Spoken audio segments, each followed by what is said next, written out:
Hello everyone, সুপ্রভাত। সকলে কেমন আছেন? আশা করছি সকলে ভালো আছেন। আমরাও অনেক অনেক ভালো আছি ঠাকুরের আশীর্বাদে।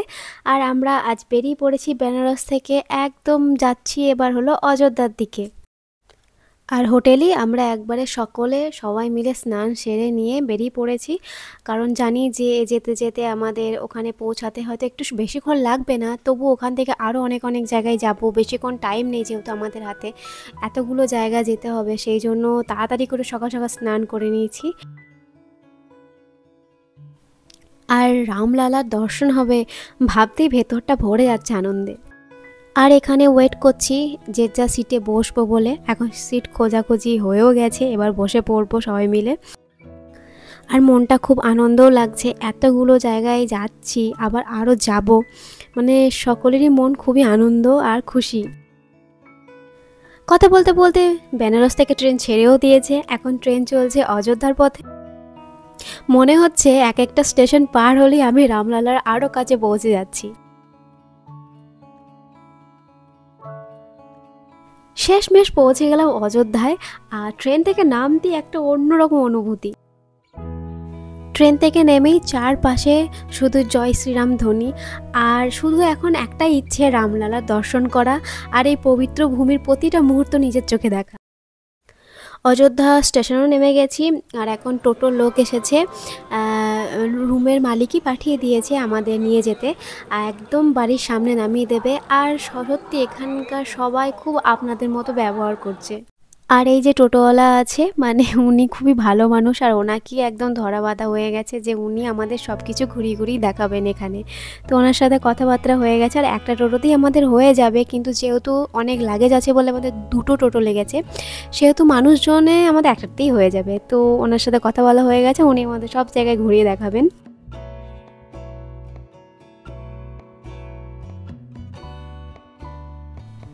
এখন এসে গেছি রুমে, আর রুমের এই পাশে আছে প্রথমেই একদম সিঁড়িতে উঠতে ব্যালকনি, আর চারিদিকে সুন্দর গাছ, আর ব্যালকনি থেকে বাইরেটা খুবই সুন্দর। আর এখানে সোজা গিয়ে একদম দরজা থেকে ঢুকি হচ্ছে প্রথমেই কিচেন। আর আপনাদের সাথে একটু ঘরটা শেয়ার করে দিচ্ছি, রুমগুলো এই আর কি, মানে হাতে যতটুকু সময় আছে এর মধ্যে একটু শেয়ার করে দিচ্ছি। আর এটা হলো একটা রুম কিচেনের উল্টো দিকেই। তো এখানে দুটো বেড রাখা আছে, এসি আছে, ফ্যান আছে, এখানে বড় জানলা আছে, পাশে বাথরুম আছে, সব রকমই আছে। আর সুন্দর একটা আয়না আছে, আর ঘরটাও বেশ বড়। আর এখানে দুটো বেড আছে, মানে অনেকজনেরই শোয়া হবে। তারপরে হচ্ছে আর একটা রুম, এখানে একটাই বেড আছে, এখানেও এসি আছে, এখানেও ফ্যান আছে, এখানেও আলাদা করে বাথরুম আছে। তো খুবই সুন্দর। আর এই কটা আমাদের সবারই হয়ে যাবে, কারণ যেহেতু ওই ঘরে দুটো বেড আর এই ঘরে একটা, মিলেমিশে সবার হয়ে যাবে, আর খুবই সুন্দর। তো যাই হোক, কথা বলতে বলতে আবার চলে এসেছি আমরা হচ্ছে রেস্টুরেন্টে। উনি আমাদের নিয়ে এসছেন এখানে। এবার আমরা একটু খাওয়া দাওয়া করবো, দুপুরে লাঞ্চ করে নেব, তাই চলে যাচ্ছি এখন খাবার খেতে।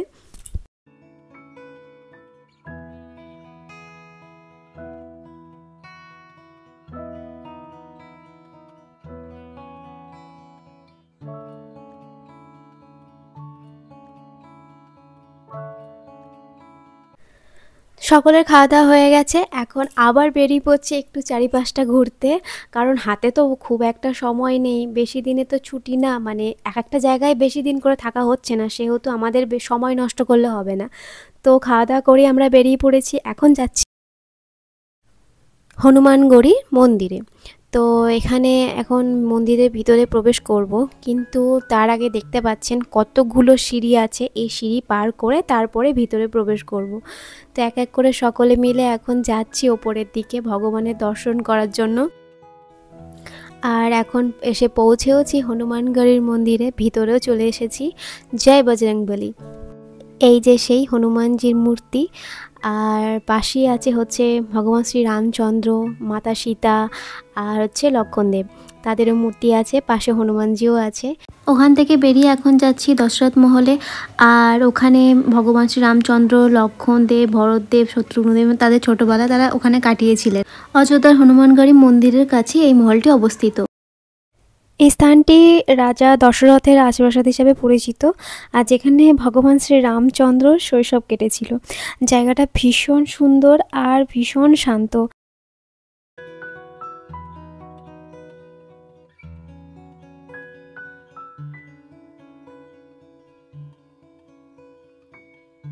দশরথ মহল দর্শন করার পর এখন যাচ্ছি হচ্ছে কনক ভবনের দিকে।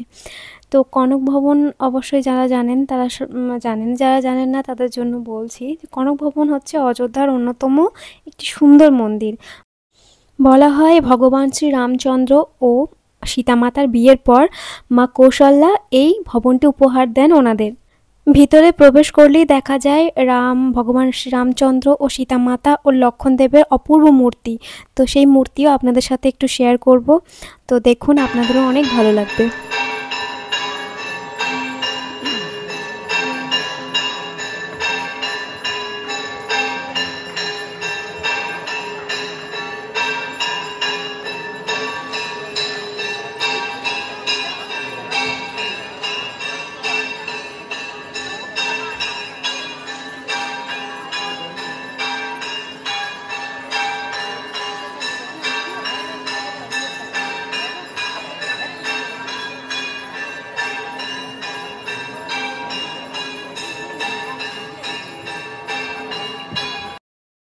এখন ওখান থেকে বেরিয়ে গেছি আর এখন যাচ্ছি আরেকটি জায়গায়।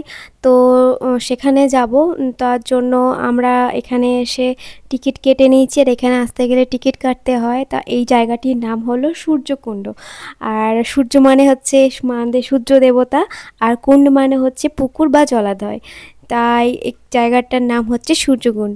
যাই হোক, এখানে এসে জানতে পারলাম যে এখানে রাতে নদীর ধারে লাইট শো হয়, আর তার জন্য দেখছেন কত মানুষজন সবাই বসে আছে। তো আমরাও এর সাথে সাথে সবাই মিলে বসে গেছি যে দেখব।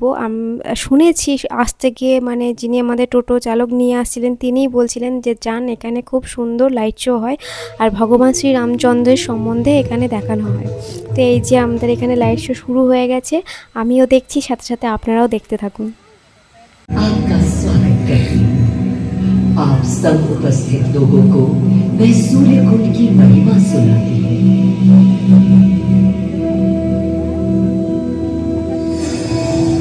भारत की मिट्टी अनेकों दिव्य आत्माओं की जन्मस्थली है, पर आज मैं आपको कथा सुनाऊंगी भगवान विष्णु के उस अवतार की जिनके अवतरण से मैं पावन हो गई सदा सदा के लिए। मां कौशल्या की गोद में जन्म लिया मर्यादा पुरुषोत्तम श्री राम ने अधर्म के नाश के लिए, धर्म की विजय के लिए।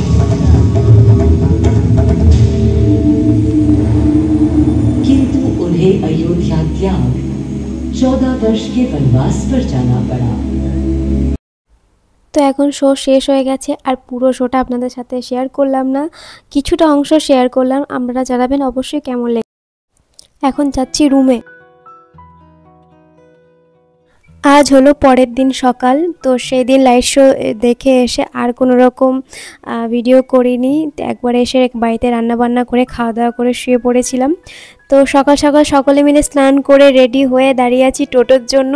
আর এত দিনের অপেক্ষার অবসান, এখন যাচ্ছি হচ্ছে রামলালার দর্শন পেতে।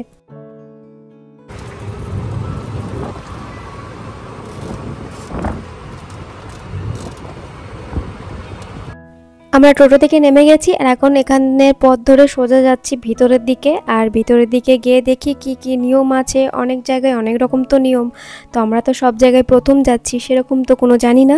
তো ভিতরে ঢুকে গেছি, এখন যাচ্ছি মন্দিরের দিকে, রওনা দিচ্ছি। এখানে এখন ভিডিও করছি, শুনলাম নাকি ভিতরে মোবাইল জমা নিয়ে নেয়, ভিতরে ভগবানের মন্দির বা ভগবানের মূর্তি কোনো রকম ভিডিও করতে দেয় না।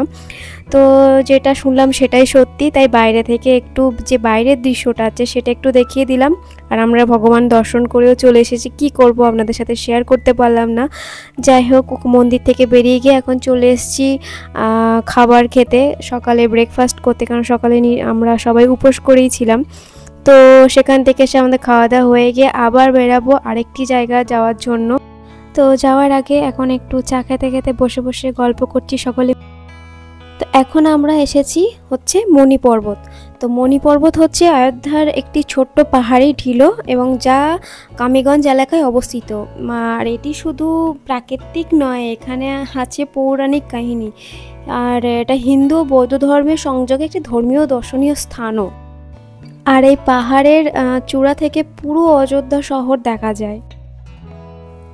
কথিত আছে যে হনুমানজি যখন লক্ষণদেবকে রক্ষা করার জন্য একটি সঞ্জীবনী উৎস খুঁজে গিয়েছিলেন, তখন এই পাহাড়ের একটা অংশ তার হাতে থেকে পড়ে এখানে পড়ে গেছে এবং সেটি মণি পর্বত।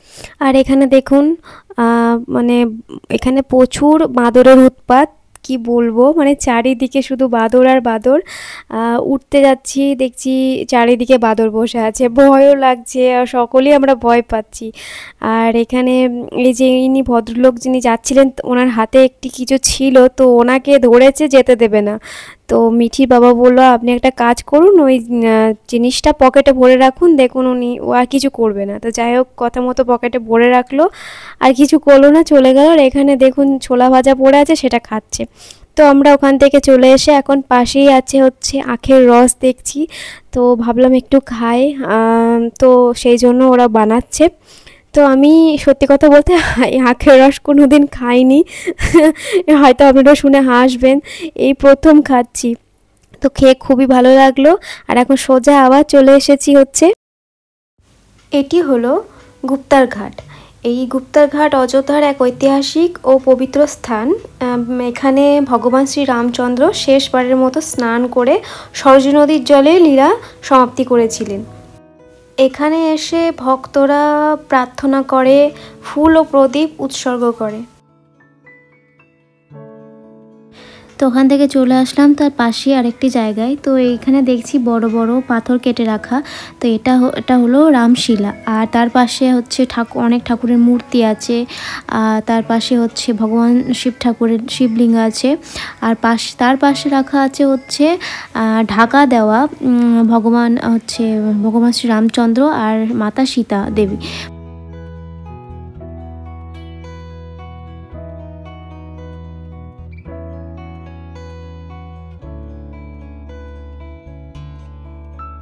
তো আবার একটা জায়গায় যাওয়ার উদ্দেশ্যে রওনা দেব। তার আগে যেখানে আমার ভাই এখন রাত্রের জন্য রান্না বান্না করছে, ট্রেনে খাওয়া দাওয়া হবে।